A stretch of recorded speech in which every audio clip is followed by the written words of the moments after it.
এই ভাই আপনি এটা কি খাইতেছেন? এটা কি কি কি করতেছেন এটা?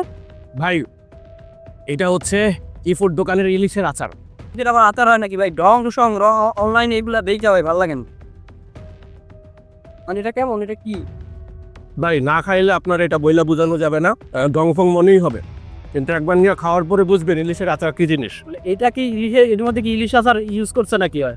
ভাই এটা অথেন্টিক ইলিশ দিয়ে বানানো আচার। যদি আপনি অর্ডার করেন আপনার হাতে তো যাবে, যাওয়ার পরে নাড়ায়া চাড়া দেখা স্মেল নিয়া খাইয়া টেস্ট কইরা এরপরে যদি মনে হয় যে না এটা ইলিশ, তাইলে আপনি নিবেন, নাইলে তো দরকার নেই। আপনারা কেউ জোর করে দিতেছে? না না, আপনি তো দেখেছি ভাতের কালার তো মাশাআল্লাহ ভালোই আছে। ভাই আমার মজা লাগতেছে, আমি খাইতেছি, আমার খাইতে দেন, ডিস্টার্ব করেন না। কে ভাই আনছেন কোথা থেকে?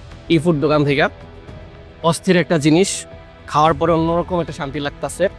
আমার ভয় লাগে ভাই অনলাইন দিয়ে কিনবো ভাই, এটা আদৌ ইলিশ পাবো কিনা। ভাই ভয়ের কিছু নাই, কারণ হচ্ছে 1 টাকা অগ্রিম পরিশোধ করতে হইতেছিল অর্ডার করার জন্য।